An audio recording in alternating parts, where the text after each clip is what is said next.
नमस्कार दोस्तों, स्वागत है आपका हिंदी नॉलेज शो में।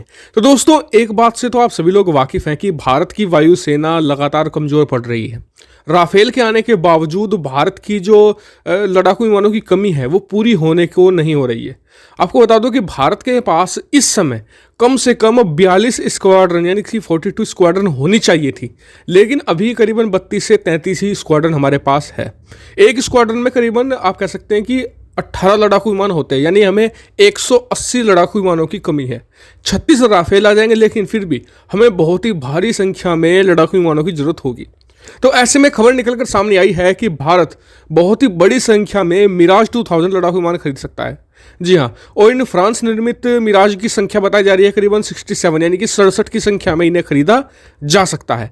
तो मैं इस वीडियो में बताऊंगा आपको कि कहाँ से इसे खरीदा जाएगा और क्या भारत को इन्हें वाकई में ही खरीदना चाहिए, और राफेल की जगह इन्हें खरीदना बड़ी संख्या में क्या सही डिसीजन रहेगा, इस पर भी हम बात करेंगे। तो मेरे साथ आप इस वीडियो तक बने रहिएगा, और अगर आपने हमारे चैनल को अभी तक सब्सक्राइब नहीं किया है तो कर लीजिए, क्योंकि यहाँ पर आपको मिलती है प्रतिदिन 3 video defence, foreign policy, finance से रिलेटेड।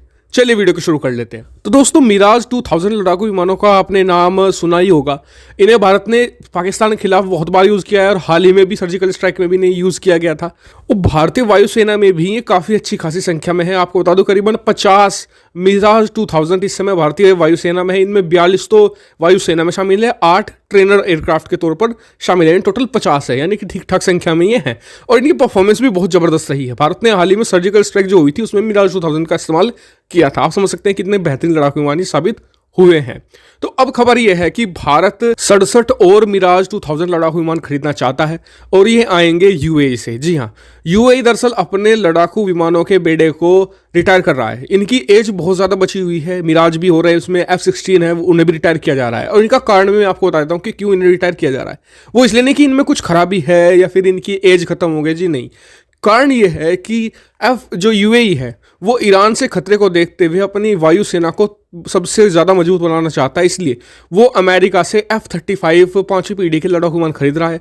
और इसको लेकर अमेरिका से अप्रूवल भी मिल गई है, और जल्द ही उन्हें बताया जा रहा है कि वो पेमेंट भी कर देंगे, और मे भी 1 से 2 साल के अंदर उन्हें डिलीवरी मिलनी भी शुरू हो जाएगी। तो इसीलिए यूएई चाहता है कि F-35 जैसे ही उसकी सेना में शामिल हो, उससे ठीक पहले वो अपनी वायुसेना के बेड़े में जगह बना ले F-35 के लिए।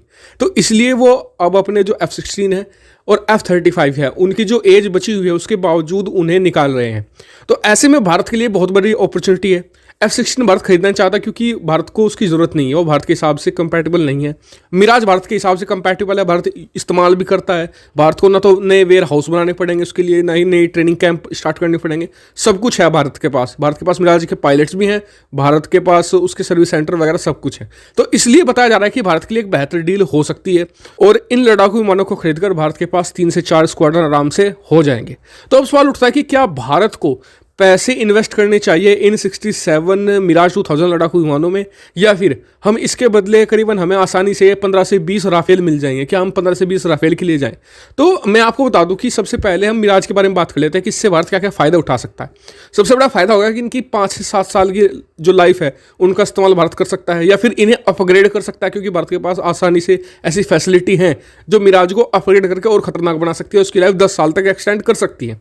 इसके बाद भी भारत इनका इस्तेमाल एज ए स्पेयर पार्ट के तौर पर कर सकता है, ट्रेनर एयरक्राफ्ट के तौर पर कर सकता है, जिससे कि हमारे पायलट्स की स्किल्स बेहतर हो। तो यानी फायदे का सौदा तो है, और उसके ऊपर से कीमत।